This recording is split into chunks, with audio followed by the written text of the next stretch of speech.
الحمد لله رب العالمين والصلاة والسلام على خاتم النبيين اما بعد فاعوذ بالله من الشیطان الرجیم بسم اللہ الرحمن الرحیم۔ سمجھانے کا طریقہ، دعائے عطار، یا رب المصطفیٰ، جو کوئی 21 صفحات کا رسالہ سمجھانے کا طریقہ پڑھ یا سن لے، اسے ہر کام شریعت و سنت کے مطابق کرنے کی سعادت عنایت فرما کر بے حساب بخش دے، آمین بجاہ خاتم النبیین صلی اللہ علیہ وآلہ وسلم۔ درود شریف کی فضیلت، فرمان آخری نبی صلی اللہ علیہ وآلہ وسلم، بروز قیامت لوگوں میں سے میرے قریب تر وہ ہوگا جس نے دنیا میں مجھ پر زیادہ درود پاک پڑھے ہوں گے۔ صلو علی الحبیب صلی اللہ علی محمد۔ سمجھانے کے بعض مؤثر طریقے۔ حضرت بی بی ام درداء رضی اللہ عنہا فرماتی ہیں، جس نے اپنے بھائی کو چپکے سے سمجھایا تو اس نے اسے زینت بخشی، اور جس نے اسے اعلانیہ اور لوگوں کے سامنے سمجھایا تو اس نے اپنے بھائی کو عیب لگایا۔ اے عاشقان رسول، سمجھانا بھی ایک فن ہے، اللہ کرے یہ ہم کو آ جائے۔ اگر شرعی اعتبار سے کسی کو سمجھانا آپ پر ضروری ہو اور آپ اس کے اہل بھی ہوں تو بڑوں کو احترام سے اور چھوٹوں کو شفقت کے ساتھ سمجھائیے۔ جارحانہ انداز میں یا ڈانٹ کر اگر سمجھائیں گے تو ہو سکتا ہے کہ سامنے والا چپ ہو جائے، لیکن دلی طور پر اپنی اصلاح کرنے کے لیے تیار نہ ہو۔ بارہا لوگوں کا سمجھانے کا انداز رف اور جارحانہ ہوتا ہے، جس کی وجہ سے سامنے والا سمجھ نہیں پاتا اور بعض اوقات وہ بدک جاتا ہے۔ بالخصوص سوشل میڈیا پر جس جارحیت کے ساتھ لوگ ایک دوسرے کو سمجھا رہے ہوتے ہیں، اس سے سامنے والے کے اندر ضد ہی پیدا ہوتی ہوگی، بھلے وہ غلطی پر ہو اور اس کا ضمیر بھی تسلیم کر رہا ہو کہ میں غلطی پر ہوں، مگر وہ ایسے مصلح یعنی اصلاح کرنے والے کی بات کبھی قبول نہیں کرے گا اور سوچے گا کہ اگر اپنی غلطی قبول کروں گا تو ہو سکتا ہے سامنے والا مجھ پر مزید چڑھائی کر دے، اس لیے وہ اپنے درست ہونے کے متعلق الٹے سیدھے دلائل قائم کرے گا۔ یاد رکھیے، ہم میں سے کوئی بھی شیطان پروف نہیں ہے، اس لیے سمجھانے کا انداز ایسا ہو کہ جس سے سامنے والے میں ضد پیدا نہ ہو اور شیطان اس کی اصلاح کو اس کی نظر میں بے عزتی بنا کر نہ پیش کر سکے۔ مثلا اگر اس میں کوئی اچھی بات ہے یا اس کی گفتگو میں کوئی اچھی چیز ہے تو پہلے اس حوالے سے جائز انداز میں اس کی کچھ تعریف کر لی جائے، پھر اس کی بھول کی طرف اشارہ کر دیا جائے، پھر کہہ دیا جائے کہ اگر میری غلط فہمی ہے تو ہاتھ جوڑ کر معافی مانگتا ہوں۔ اب تو سوشل میڈیا کا دور ہے، واٹس ایپ کے ذریعے ہاتھ جڑا ہوا یعنی معافی مانگنے والا اسٹیکر بھی بھیج دیا جائے۔ الغرض ایسا انداز ہرگز نہ اختیار کیا جائے کہ جس سے اگلے میں ضد پیدا ہو اور اسے غصہ آئے۔ سمجھانے کے لیے حکیمانہ، پیار، محبت اور نرمی والا انداز ہو تو جسے سمجھایا گیا وہ سدھرنے کی سوچتا ہے اور اسے اپنی اصلاح کا کوئی نہ کوئی پہلو مل بھی جاتا ہے۔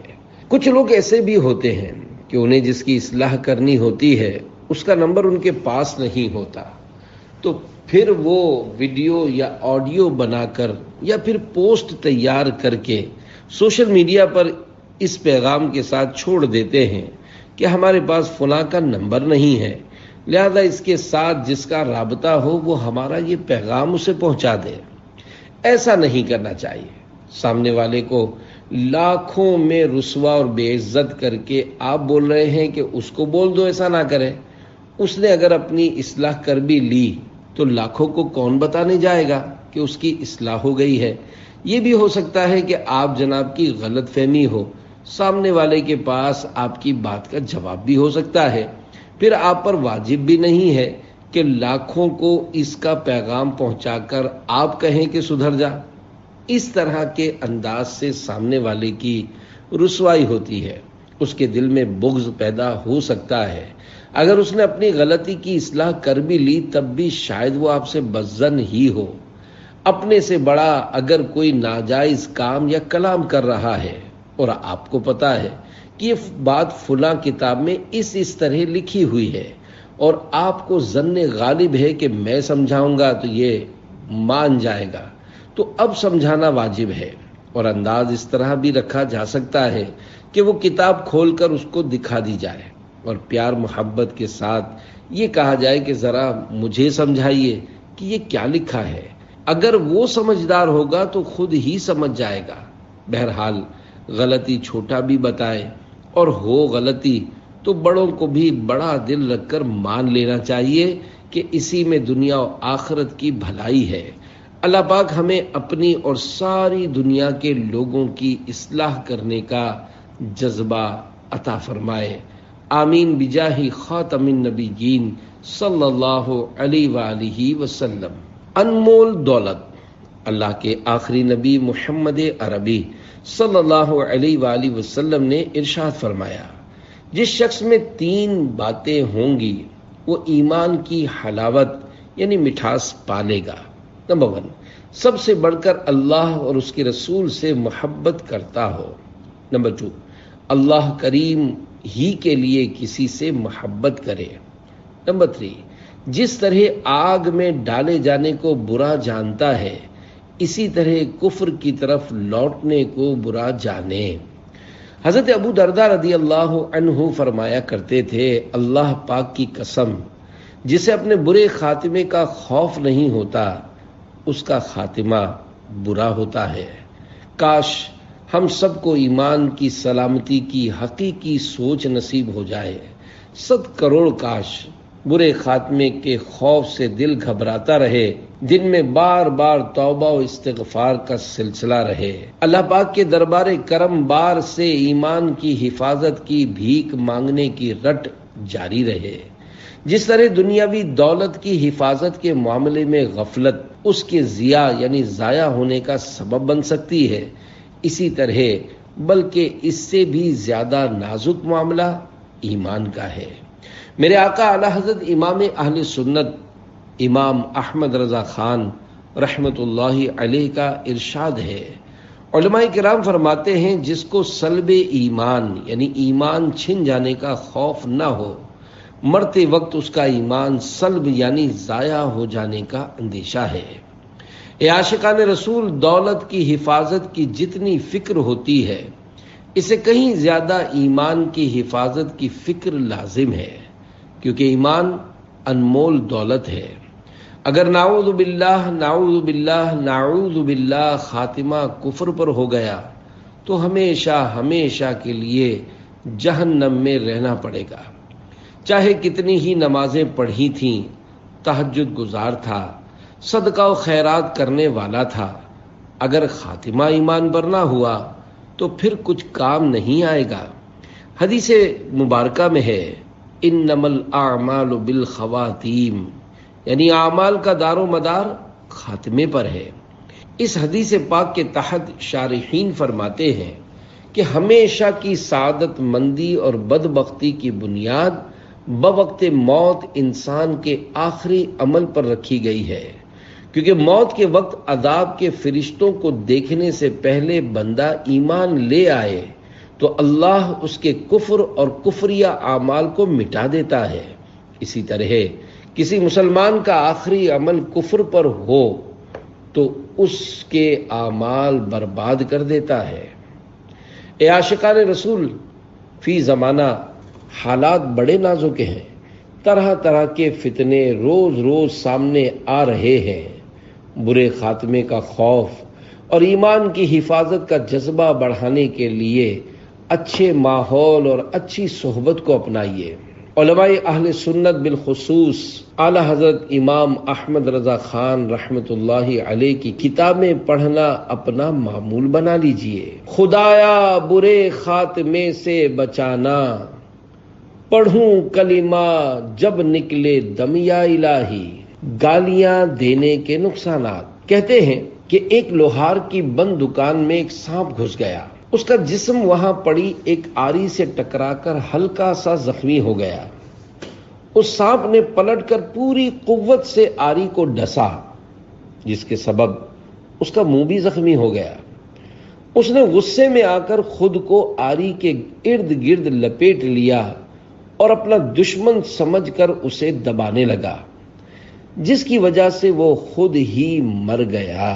اے عاشقان رسول، اس بے وقوف سانپ کی طرح غصیلے یعنی غصے والے افراد بھی بے وقوفانہ انداز اپناتے، دوسروں کو تکلیف دیتے اور نقصان پہنچانے کی کوشش کرتے ہیں۔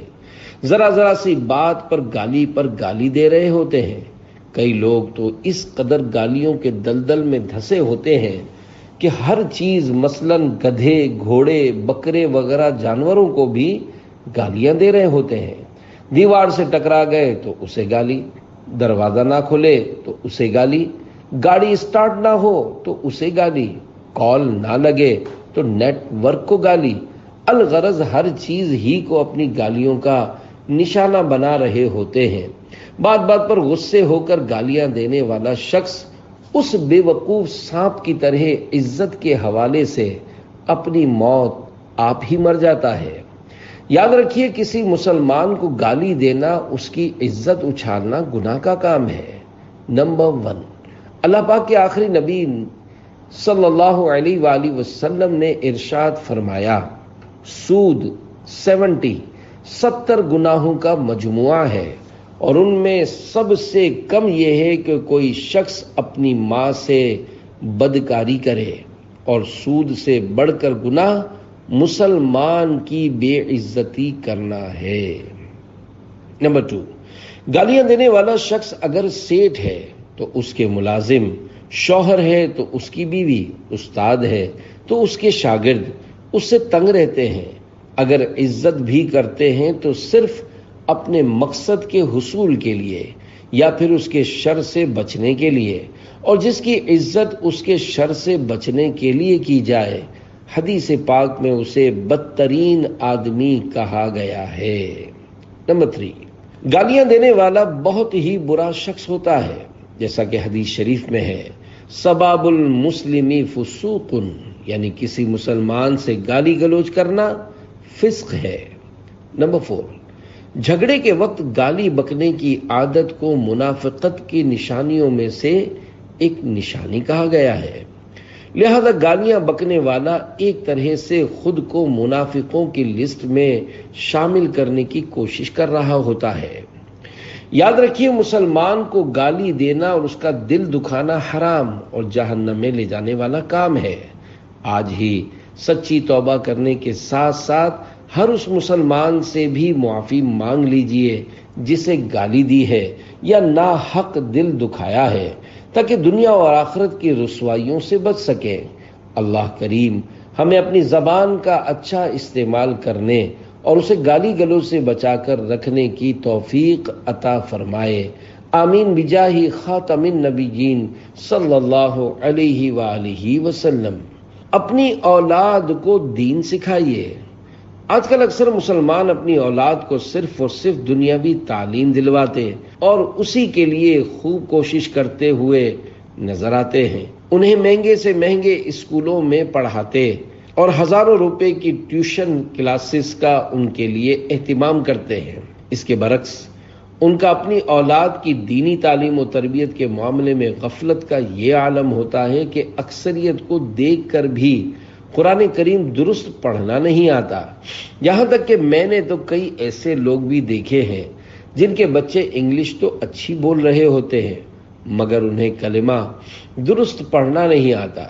یوں ہی عام طور پر انہیں ان عقائد کا علم نہیں ہوتا جن پر مسلمان کے دین و ایمان اور اخروی نجات کا دار و مدار ہے۔ دنیاوی تعلیم کی اعلیٰ ترین ڈگریاں حاصل کرنے کے باوجود انہیں نماز، روزہ، حج و زکوٰۃ وغیرہ فرض عبادات سے متعلق بنیادی اور ضروری باتوں کا کوئی علم نہیں ہوتا۔ وضو و غسل کا صحیح طریقہ، نماز کے ارکان یا نماز جنازہ کی دعائیں تو شاید ہی سنا پائیں۔ عموماً دین نہ سیکھنے اور صرف دنیاوی تعلیم حاصل کرنے والی اولاد آج کل اپنے والدین کو زیادہ ستاتی اور ان کے ارمانوں کا گلا گھونٹتی نظر آتی ہے۔ اپنے بوڑھے والدین کو اولڈ ہاؤس پہنچانے والی اولاد بھی عام طور پر دنیاوی تعلیم یافتہ ہی ہوتی ہے۔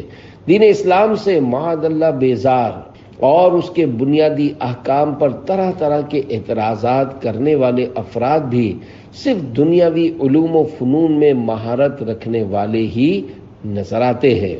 اب تک جتنی بھی خودکشیاں ہوئی ہیں، امید ہے ان میں کوئی ایک بھی علم دین کا عالم نہیں ملے گا، اور اللہ پاک نے چاہا تو آئندہ بھی ایسے مبارک افراد کے بارے میں آپ ایسا نہیں سنیں گے۔ البتہ اب تک خودکشی کرنے والوں میں ایک بڑی تعداد دنیاوی تعلیم حاصل کیے ہوئے افراد کی سامنے آئی ہے۔ ہماری دنیا و آخرت کی بھلائی اسی میں ہے کہ اپنی اولاد کو دین ضرور سکھائیں۔ اگر دنیاوی تعلیم دلوانی بھی ہے تو ضروری دینی علم سکھانے کے بعد بھی اچھی نیتوں کے ساتھ اور شریعت کے بتائے ہوئے اصولوں پر عمل کرتے ہوئے انہیں دنیاوی تعلیم دلوائیں۔ یاد رکھیے، قیامت کے دن جس طرح دیگر نعمتوں کے متعلق سوال ہوگا، یوں ہی اولاد بھی ایک نعمت ہے، اس کے متعلق بھی ہم سے سوال ہوگا۔ اپنی اولاد کی درست اسلامی تربیت کر کے دنیا میں ہی اس سوال کا جواب تیار کر لیجئے۔ حضرت عبداللہ بن عمر رضی اللہ عنہما نے ایک شخص سے فرمایا، اپنے بچے کی اچھی تربیت کرو، کیونکہ تم سے تمہاری اولاد کے بارے میں پوچھا جائے گا کہ تم نے اس کی کیسی تربیت کی اور تم نے اسے کیا سکھایا۔ لہذا اپنی اولاد کو وہ کچھ سکھائیے کہ جس سے قیامت کے دن آپ کو رسوائی کا سامنا نہ کرنا پڑے۔ اللہ پاک کے آخری نبی صلی اللہ علیہ وآلہ وسلم نے ارشاد فرمایا، کسی باپ نے اپنے بچے کو ایسا عطیہ نہیں دیا جو اچھے ادب سے بہتر ہو۔ حکیم الامت مفتی احمد یار خان رحمۃ اللہ علیہ فرماتے ہیں، اچھے ادب سے مراد بچے کو دیندار، متقی، پرہیزگار بنانا ہے۔ اولاد کے لیے اس سے اچھا عطیہ کیا ہو سکتا ہے کہ یہ چیز دین و دنیا میں کام آتی ہے۔ ماں باپ کو چاہیے کہ اولاد کو صرف مالدار بنا کر دنیا سے نہ جائیں، بلکہ انہیں دیندار بنا کر جائیں، جو خود انہیں بھی قبر میں کام آئے، کہ زندہ اولاد کی نیکیوں کا ثواب مردہ کو قبر میں ملتا ہے۔ اللہ کریم اچھی نیتوں کے ساتھ ہمیں اپنی اولاد کو دین سکھانے کی توفیق عطا فرمائے، آمین بجاہ خاتم النبیین صلی اللہ علیہ وآلہ وسلم۔ صلح میں بھلائی ہے۔ رمضان مبارک 1441 1441 سنہ ہجری کی 25ویں رات نماز تراویح کے بعد ہونے والے مدنی مذاکرے میں ایک سوال کیا گیا کہ ہمارے والد صاحب کا ہمارے چچا اور دیگر چند رشتہ داروں سے جھگڑا ہے، تو اس صورت میں ہمیں کیا کرنا چاہیے؟ کیا ہم بھی ان رشتہ داروں سے تعلق توڑ کر رکھیں یا ہمیں اپنے رشتے کے مطابق ان سے بنا کر رکھنی ہے؟ شیخ طریقت امیر اہل سنت دامت برکاتہم العالیہ نے ارشاد فرمایا، والدین کے جھگڑوں میں اولاد کو نہیں پڑھنا چاہیے۔ چچا سے بھتیجے کو صلہ رحمی تو کرنی ہی ہوگی، قطع رحمی حرام ہے۔ اگر دونوں بھائی آپس میں ناراض ہیں تو اس وجہ سے بیٹا اپنے چچا سے نہیں ملتا، تو یہ نہیں ہونا چاہیے۔ لڑائی چاہے والد صاحب کی اپنے بھائی سے ہو یا والدہ کی اپنی بہن سے، اولاد اپنے والدین کی لڑائی کی وجہ سے صلہ رحمی کرنے سے خود کو محروم نہ کرے۔ نیز بھائی بہن کو، بھائی بھائی کو، بہن بہن کو آپس میں ناراضیاں رکھنی نہیں چاہیے، بلکہ ہمت کر کے کچھ آگے بڑھ کر میل ملاپ کر لینا چاہیے۔ حکایت، ہمارے بڑوں کے آپس میں کچھ مسائل ہوئے ہوں گے جس کی وجہ سے میری یعنی امیر اہل سنت کی خالہ کے ہاں ہم لوگوں کا آنا جانا بند تھا اور نہ ہی وہ آتی تھیں۔ کھردر میں شہید مسجد کے پاس خالہ کا گھر تھا اور میں اسی مسجد میں امامت کرتا تھا۔ اللہ کے کرم سے مجھے توفیق مل گئی اور میں ہمت کر کے خالہ کے گھر چلا گیا۔ میرا تو ویسے بھی ان سے کوئی جھگڑا نہیں تھا۔ مجھے دیکھ کر وہ لوگ حیران ہو گئے اور کہنے لگے تم؟ میں نے کہا ہاں، میں صلح کرنے آیا ہوں، معاف کر دو۔ خالو سے ملا تو انہوں نے کہا کہ تم اتنے بڑے آدمی ہو گئے ہو اور ہم سے خود ملنے آئے ہو۔ یہ ان دنوں کی بات ہے جب دعوت اسلامی کو بنے ہوئے تھوڑا عرصہ ہوا تھا، لیکن دعوت اسلامی کی وجہ سے میرا نام ہو گیا تھا۔ یوں ان سے صلح کر کے میں گھر آیا اور اپنی بہن وغیرہ کو سمجھا بجھا کر کہا کہ میں راہ ہموار کر کے آیا ہوں، لہذا تم لوگ خالہ کے ہاں چلے جاؤ۔ اور الحمدللہ وہ لوگ بھی ان کے ہاں چلے گئے اور اللہ پاک کے کرم سے خالہ کے ہاں ہمارے آنے جانے کا سلسلہ شروع ہو گیا۔ لہذا جن کی بھی آپس میں ناراضگیاں ہیں، ان میں سے کوئی ایک پارٹی ہمت کرے تو ترکیب بن سکتی ہے۔ البتہ اگر پرانی باتیں یاد دلائیں گے کہ تم نے یہ بولا تھا، یوں یوں کیا تھا، میں پھر بھی چل کر آیا ہوں، تو ہو سکتا ہے وہ بولیں کہ دروازہ ابھی تک ہم نے بھیڑا یعنی بند نہیں کیا ہے، تو نکل جا، تو آیا ہی کیوں ہے؟ لہذا جو صلح کرنے جائے اس کے اندر جھکاؤ ہونا چاہیے، کیونکہ صلح کے دروازے کی چوکھٹ تھوڑی نیچی ہے۔ اگر جھک کر جائیں گے تو داخلہ مل جائے گا، اکڑتے ہوئے جائیں گے تو سر ٹکرا جائے گا اور صلح ہوگی نہیں۔ بہرحال جو عاجزی کرے گا، جھکے گا، وہی کامیاب ہوگا۔ اللہ پاک کے آخری نبی صلی اللہ علیہ وآلہ وسلم نے ارشاد فرمایا، من تواضع للہ رفعہ اللہ، یعنی جس نے اللہ کی رضا کے لیے عاجزی کی، اللہ پاک اسے بلندی عطا فرماتا ہے۔ لہذا سب کو صلح کرنی چاہیے۔ اس ٹاپک کے حوالے سے مکتبۃ المدینہ کا ایک بہت پیارا رسالہ ہے، ہاتھوں ہاتھ پھوپھی سے صلح کر لی۔ اس رسالے کو پڑھ کر اللہ پاک نے چاہا تو آپ کا ذہن بن جائے گا کہ جھگڑا نہیں، صلح ہونی چاہیے۔ اللہ کریم ہمیں آپس میں صلح کے ساتھ رہنے کی توفیق عطا فرمائے، آمین بجاہ خاتم النبیین صلی اللہ علیہ وآلہ وسلم۔ فضول سوالات کے عادیوں کے لیے پیغام۔ الحمدللہ میں بطور عادت بلا ضرورت کسی سے یہ نہیں پوچھتا کہ تمہارے بچے کتنے ہیں، تم کیا کام کرتے ہو، تمہاری آمدنی کتنی ہے وغیرہ۔ بسا اوقات سامنے والا اس طرح کے سوالات پسند بھی نہیں کرتا، کیونکہ اگر تنخواہ کم ہوئی تو بتاتے ہوئے شرم آئے گی، اور اگر بتا بھی دی تو ہو سکتا ہے پوچھنے والا بول پڑے کہ صرف اتنی سے تنخواہ، تمہاری تو اتنی اتنی تعلیم اور اتنا اتنا تجربہ ہے وغیرہ وغیرہ۔ اور اگر اس کی تنخواہ زیادہ ہوئی تو ہو سکتا ہے کہ نظر لگ جانے کے خوف سے بتاتے ہوئے جھجکے۔ یقیناً نظر کا لگنا حق ہے کہ حدیثوں سے ثابت ہے۔ بعض لوگ خواہ بیٹے بیٹیوں کی تعداد، ان کی عمروں، منگنیوں اور شادیوں وغیرہ کے متعلق فضول سوالات کر کے دوسروں کو بور کرتے ہیں۔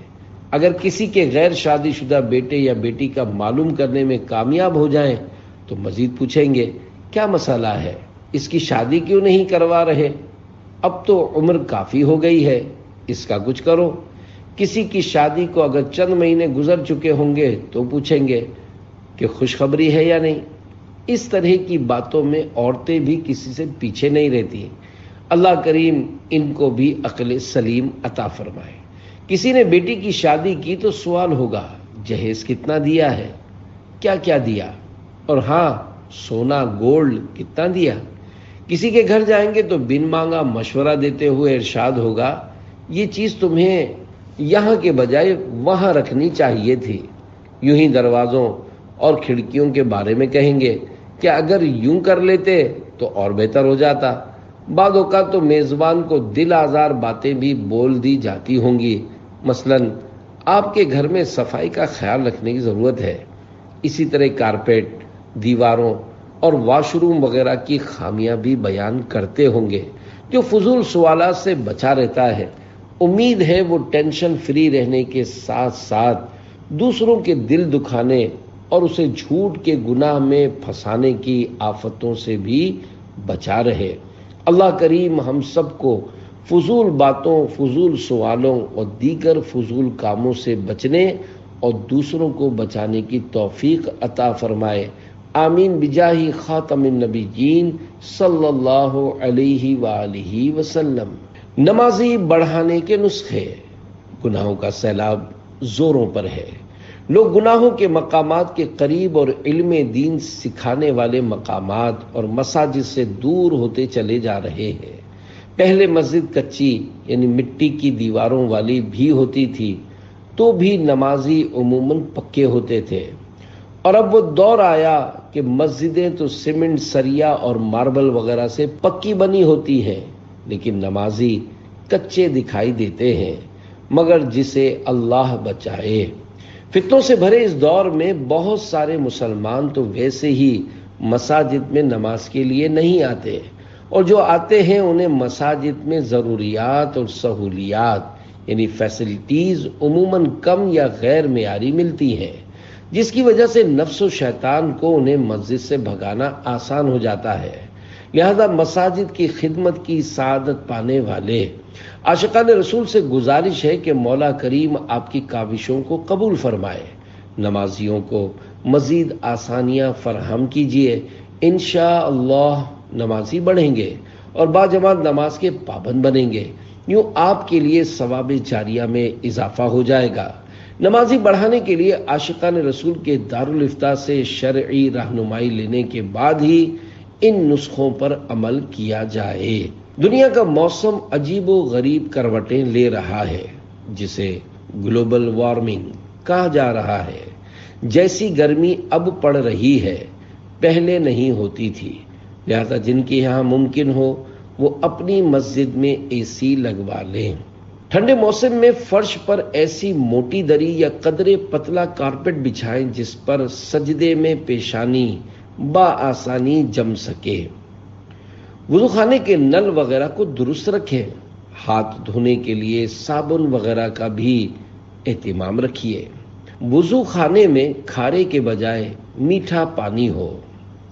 مساجد کے استنجا خانوں یعنی ٹوائلٹس کو بناوٹ اور صفائی کے اعتبار سے بہتر کروا لیا جائے، اور جہاں نمازیوں کی آمد و رفت زیادہ ہو وہاں استنجا خانوں کی صفائی کے لیے خاص طور پر کسی شخص کو مقرر کیا جائے جو لوگوں کا رش ختم ہو جانے کے بعد صفائی ستھرائی کرتا رہے۔ کئی لوگ WC کے ذریعے استنجا نہیں کر پاتے، بلکہ انہیں کموڈ کی حاجت ہوتی ہے، لہذا ضرورت کے مطابق ہر مسجد میں کم از کم ایک کشادہ اور بڑے سائز کا کموڈ ہونا چاہیے۔ اس کا سوراخ بھی پچھلی سائڈ پر ہو اور دروازے کے باہر اس کی نشانی بھی لگی ہو۔ تالا لگانے کے بجائے اسے کھلا رکھیے۔ سنا ہے کہ باہر ممالک میں مساجد کے باہر نمازیوں کے بیٹھنے کے لیے ایک مخصوص جگہ بنی ہوتی اور کرسیاں یعنی چیئرز رکھی ہوتی ہیں، جہاں عموماً بڑی عمر کے نمازی حضرات جن کے لیے بار بار گھر جانا اور آنا مشکل ہوتا ہے، وہ عصر و مغرب کے بعد بیٹھے اگلی نماز کا انتظار کرتے ہیں۔ بلکہ کہیں تو فریج کا بھی انتظام ہوتا ہے، اس میں نمازیوں کے لیے پانی وغیرہ رکھا ہوتا ہے۔ یہ اچھا انداز ہے۔ جہاں ممکن ہو کسی عاشق رسول مفتی صاحب سے اجازت لے کر اسے بھی اپنایا جائے۔ بالخصوص سردیوں میں عشاء کی نماز کے بعد نمازیوں کے لیے چائے کا انتظام کیا جا سکتا ہے، مگر اس کے لیے الگ سے چندہ کیا جائے۔ بعض مساجد میں شرعی طور پر معذور نمازیوں کے لیے کرسیوں کا اہتمام ہوتا ہے، لیکن کئی لوگ ان کرسیوں پر بیٹھ نہیں پاتے، بلکہ بعض اوقات کرسی کی سختی بیٹھنے والے کو کافی پریشان کرتی ہے، جس سے بالخصوص بڑی عمر کے نمازی آزمائش کا شکار ہوتے ہیں۔ لہذا سستی اور غیر معیاری کرسیوں کے بجائے اچھے گدوں والی کرسیاں رکھی جائیں۔ جہاں جہاں دعوت اسلامی کے ہفتہ وار سنتوں بھرے اجتماعات ہوتے ہیں وہاں کچھ تعداد میں آرام دہ کرسیاں رکھی جائیں، مگر جو نیچے بیٹھ سکتا ہو اسے نیچے ہی بیٹھنا چاہیے۔ گاؤں دیہاتوں وغیرہ میں جہاں جہاں دعوت اسلامی کے قافلے سفر کرتے ہیں، اگر وہاں واش روم یا وضو خانے کا مناسب بندوبست نہ ہو تو ممکنہ صورت میں قافلے والے اسلامی بھائی آپس میں رقم ملا کر یہ کام کروا لیں۔ اس سے وہاں کے نمازیوں کے ساتھ ساتھ آئندہ قافلے والوں کے لیے بھی آسانی ہو جائے گی۔ مشورہ: جب بھی وضو خانہ بنانا ہو تو اسے بہتر انداز میں بنانے کے لیے مکتبۃ المدینہ کے رسالے وضو کا طریقہ کے بیک ٹائٹل پر اس کا نقشہ دیکھ لیجئے۔ یاد رکھیے، سہولیات دینے کے ذریعے اگر کوئی نمازی بنتا ہے تو یہ گھاٹے کا سودا نہیں بلکہ آخرت میں نفع ہی نفع ہے۔ اسلامی بہنوں کے جہاں جہاں اجتماعات اور رہائشی کورس ہوتے ہیں وہاں بھی حسب موقع مشاورتوں یعنی کاؤنسلنگ کے ساتھ مذکورہ سہولیات مہیا کی جائیں۔ اللہ کرے کہ ہمارا بچہ اللہ پاک کا نام لینے والا بن جائے، ہماری مسجدیں آباد ہو جائیں، مسلمان نمازی بن جائیں اور سنتوں پر عمل کو اپنا معمول بنا لیں۔ آمین بجاہ خاتم النبیین صلی اللہ علیہ وآلہ وسلم۔ نوٹ: مفتیان اہل سنت سے رہنمائی لیے بغیر مساجد میں کسی قسم کی توڑ پھوڑ یا اضافی خرچ نہ کیا جائے۔ دعوت اسلامی کے تحت چلنے والے دارالافتاء اہل سنت سے شرعی رہنمائی کے لیے اس نمبر پر رابطہ کیجیے: 0311 786 4100۔ صبح 10 تا شام 4، چھٹی جمعۃ المبارک۔ مسجد بھرو تحریک، مسجد بناؤ تحریک۔ مسجدیں آباد کرنے کی فضیلت پر مشتمل 3 فرامین مصطفیٰ صلی اللہ علیہ وآلہ وسلم۔ نمبر 1، بے شک اللہ پاک کے گھروں کو آباد کرنے والے ہی اللہ والے ہیں۔ نمبر 2، جو مسجد سے محبت کرتا ہے اللہ پاک اسے اپنا محبوب یعنی پیارا بنا لیتا ہے۔ نمبر 3، جب کوئی بندہ ذکر یا نماز کے لیے مسجد کو ٹھکانہ بنا لیتا ہے تو اللہ پاک اس کی طرف رحمت کی نظر فرماتا ہے، جیسا کہ جب کوئی غائب آتا ہے تو اس کے گھر والے اس سے خوش ہوتے ہیں۔ الحمدللہ، عاشقان رسول کی مدنی تحریک دعوت اسلامی نیکی کی دعوت عام کرنے کے لیے مساجد آباد کرنے کا بھی عزم رکھتی ہے۔ اسی مقصد کے لیے انفرادی اور اجتماعی کوششوں کے ذریعے عاشقان رسول کو نماز باجماعت کے لیے مساجد کا رخ کرنے کی ترغیب دی جاتی ہے۔ مختلف مساجد میں بعد نماز فجر مدنی حلقہ اور کسی نماز کے بعد درس فیضان سنت کی ترکیب ہوتی ہے۔ اس کے علاوہ ہفتہ وار سنتوں پر اجتماعات اور مختلف مواقع پر ہونے والے تربیتی اجتماعات بھی مساجد میں ہوتے ہیں۔ مدنی مذاکرہ بھی مسجد یعنی عالمی مدنی مرکز فیضان مدینہ میں ہوتا ہے۔ سنتوں کی تربیت کے لیے دنیا بھر میں سفر کرنے والے عاشقان رسول کے مدنی قافلے بھی عموماً مساجد میں ہی ٹھہرتے ہیں، جو مساجد آباد کرنے کا ایک بہترین ذریعہ ہے۔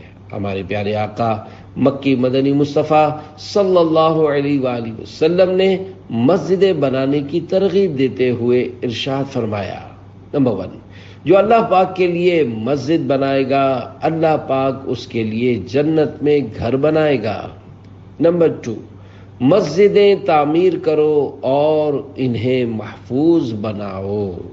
پیارے پیارے اسلامی بھائیوں، دعوت اسلامی جہاں مسجد بھرو تحریک ہے وہاں مسجد بناؤ تحریک بھی ہے۔ دعوت اسلامی کی مجلس خدام المساجد مساجد کی تعمیر، آبادکاری اور مسجد کے عملے یعنی اسٹاف کے مشاوروں یعنی سیلریز کے انتظامات وغیرہ کے لیے کوشاں ہیں۔ الحمدللہ 2017 میں پاکستان میں 723 مساجد تعمیر کی گئی، جبکہ رواں یعنی جاری سال 2018 میں انشاءاللہ 1200 مساجد بنانے کا ہدف ہے، جن میں سے 591 مساجد کا تعمیراتی کام جاری ہے، جبکہ مساجد بنانے کے لیے 547 پلاٹس حاصل کیے جا چکے ہیں۔ کر مسجدیں آباد تیری قبر ہو آباد، فردوس عطا کر کے خدا تجھ کو کرے شاد۔ اپنی آخرت سنوارنے کے لیے آپ بھی مساجد کی تعمیر میں حصہ لیجیے۔ مجلس خدام المساجد دعوت اسلامی سے رابطہ کے لیے mobile number 0313 0143472, WhatsApp 03463622219, email masajid@dawatislami.net. وضو خانے کے مدنی پھول. وضو سے پہلے بسم اللہ پڑھنا سنت ہے. آج کل عموماً اٹیچ بات بنائے جاتے ہیں. اس صورت میں اگر استنجا سے فراغت کے بعد باہر نکلے بغیر وہیں بیسن پر وضو کرنا ہو تو وضو کی دعائیں وغیرہ نہیں پڑھ سکتے. استنجا سے فراغت کے بعد اگر وضو کرنا ہو تو استنجا خانے سے باہر نکل آئے. استنجا خانے سے باہر نکلنے کی دعا پڑھیں. اب وضو سے پہلے کی دعائیں پڑھ کر اندر داخل ہوں اور وضو فرمائیں. WC یا کموڈ کو سلائیڈنگ دروازہ یعنی سلائیڈنگ ڈور لگا کر الگ کر دیا جائے. صرف پردے وغیرہ لگانے سے کام نہیں چلے گا. اس صورت میں استنجا سے فراغت پا کر سلائیڈنگ دروازہ بند کر کے وضو کرتے ہوئے دعائیں وغیرہ پڑھ سکتے ہیں. اس کے لیے بڑا حمام یعنی واش روم ہونا ضروری نہیں، بلکہ چھوٹے حمام میں بھی سلائیڈنگ دروازہ لگا کر پارٹیشن کیا جا سکتا ہے. میرے گھر کا حمام بھی چھوٹا سا ہے، لیکن اس میں اسی انداز میں پارٹیشن کر کے ترکیب بنائی ہوئی ہے. فیضان مدینہ کے مکتب میں بھی وضو خانہ بنایا ہوا ہے. افسوس کی بات ہے کہ گھر میں دنیا جہاں کی سہولتیں فیسلٹیز مہیا کرنے کی کوشش کی جاتی ہے، لیکن ایک ٹوٹی کا وضو خانہ نہیں بنایا جاتا. نماز کے چند ضروری مسائل. حدیث شریف میں ہے، جو شخص رکوع و سجود مکمل نہیں کرتا، نماز اسے کہتی ہے اللہ تجھے ہلاک کرے جس طرح تو نے مجھے ضائع کیا. پھر اس نماز کو پرانے کپڑے کی طرح لپیٹ کر نمازی کے منہ پر مار دیا جاتا ہے. نیز ایک روایت میں ہے بدترین چور وہ ہے جو نماز میں چوری کرے. عرض کی گئی نماز کا چور کون ہے؟ فرمایا وہ جو رکوع و سجود مکمل نہ کرے. آج کل نماز میں کی جانے والی عمومی غلطیوں یعنی کامن مسٹیکس میں سے کچھ کو مد نظر رکھتے ہوئے چند مدنی پھول پیش خدمت ہیں. رکوع میں جھکنے کی کم از کم حد یہ ہے کہ ہاتھ بڑھائے تو گھٹنوں تک پہنچ جائے، جبکہ مکمل رکوع یہ ہے کہ پیٹھ سیدھی بچھا دے. رکوع کے لیے جھکنا نماز میں فرض ہے اور وہاں کچھ ٹھہرنا یعنی اطمینان سے رکوع کرنا واجب. کسی نرم چیز مثلا گھاس، روئی، قالین وغیرہ پر سجدہ کرنے کی صورت میں پیشانی اور ناک کی ہڈی کو اتنا دبانا ضروری ہے کہ دبانے سے مزید نہ دبے. اگر پیشانی اتنی نہ دبی تو نماز ہی نہ ہوگی، جبکہ ناک کی ہڈی اتنی نہ دبی تو نماز مکروہ تحریمی ہوگی اور اسے لوٹانا واجب ہوگا. سجدے میں پاؤں کی ایک انگلی کا پیٹ زمین پر لگنا فرض ہے اور ہر پاؤں کی اکثر انگلیوں کا پیٹ زمین پر لگنا واجب ہے. رکوع کے بعد سیدھا کھڑا ہونا اور دو سجدوں کے درمیان سیدھا بیٹھنا واجب ہے. نیز اس دوران کم از کم ایک بار سبحان اللہ کہنے کی مقدار ٹھہرنا بھی واجب ہے. ایک رکن میں 3 مرتبہ کھجانے سے نماز ٹوٹ جاتی ہے، یعنی ایک بار کھجا کر ہاتھ ہٹایا، پھر دوسری بار کھجا کر ہاتھ ہٹایا، اب تیسری بار جیسے ہی کھجائے گا نماز ٹوٹ جائے گی. اور اگر ایک بار ہاتھ رکھ کر چند بار حرکت دی تو ایک ہی مرتبہ کھجانا کہا جائے گا. امام سے پہلے مقتدی کا رکوع و سجود وغیرہ میں چلا جانا یا اس سے پہلے سر اٹھانا مکروہ تحریمی ہے. نماز میں چہرہ پھیر کر ادھر ادھر دیکھنا مکروہ تحریمی ہے، جبکہ بغیر چہرہ پھیرے بلا حاجت ادھر ادھر دیکھنا مکروہ تنزیہی ہے. نماز کے مسائل تفصیلاً سیکھنے کے لیے بحر شریعت حصہ 3 اور نماز کے احکام کا مطالعہ فرمائیے. معتکفین وغیرہ کے لیے مسجد کے آداب سے متعلق اہم مدنی پھول. مسجد کو ہر طرح کی بدبو سے بچائیے۔ مسجد میں کسی قسم کا کوڑا یعنی کچرا وغیرہ ہرگز نہ پھینکیے، بلکہ ہو سکے تو مسجد میں نظر آنے والے تنکے اور بالوں کے گچھے وغیرہ اٹھا کر ڈالنے کے لیے اپنی جیب میں ایک شاپر چھوٹا لفافہ رکھ لیجئے۔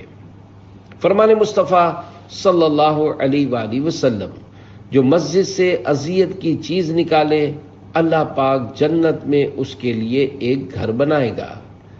اپنے پسینے اور منہ کی رال وغیرہ کی آلودگی سے مسجد کے فرش، دری یا کارپیٹ کو بچانے کے لیے معتکف صرف اپنی ذاتی چادر یا چٹائی پر سوئے۔